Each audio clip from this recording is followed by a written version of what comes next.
My name is Ellen, and my 14-year-old stepson Cameron is destroying my family.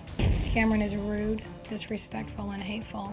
I've heard him call me every name you can imagine. He would say word and that I'm stupid and mean and I'm not his real mom. So do you have any homework?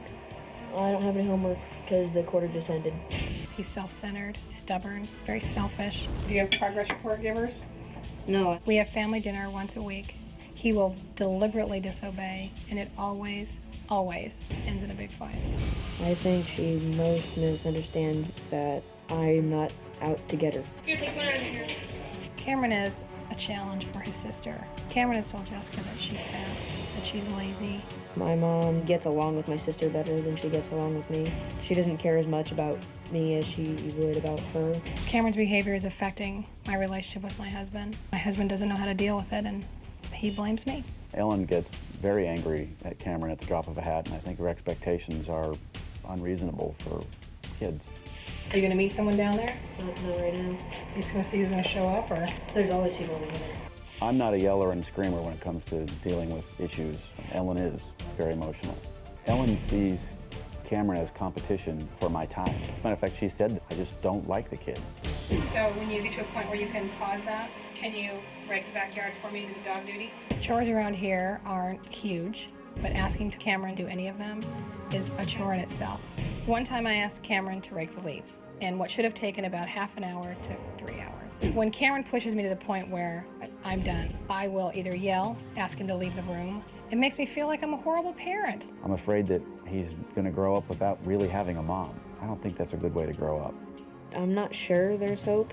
I would like to see our family be a happier, normal family. I really want to believe that I'm going to be able to get through all of this, but it's just been 11 years of the same thing.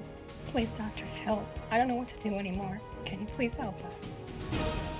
How do you think it's affecting the relationship? This is a big strain right now.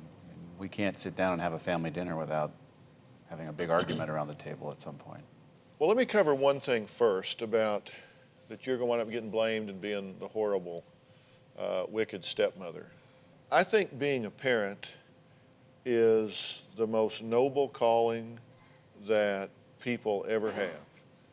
And I think parents in general, and you two in particular, are doing the best you can with what you know and what you have.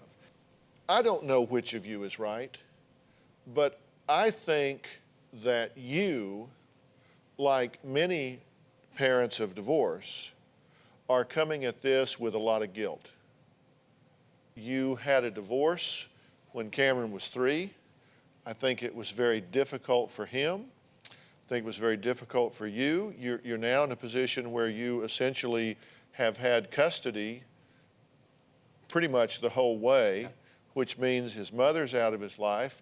So this has been a big deal for him, and I think you feel guilty about that. And as a result, I think you hold him to a lesser standard. True or false? I think there's a big impact on that. I feel like he got a short shift in life, and he deserves some help with that. Yeah.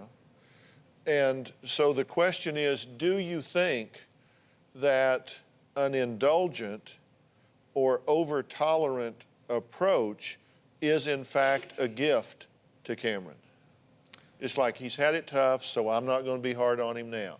Isn't that kind of the equation here? I think you could see that. I know that's what Ellen sees. When children go through a divorce, they have dramatic and exaggerated needs that have to specifically be attended to in a very positive and very therapeutic fashion. And if that's not done, they're going to be left with insecurity, fear, voids, and oftentimes they're going to be over-aggressive and over-pushing or really withdrawn. They get into a state of imbalance. Indulging them is like throwing gas on the fire. That doesn't help. And the question is, what do you do instead without adding to their burden? Do you have a story or a question for me? Click the link in the description and tell me what in the world is going on.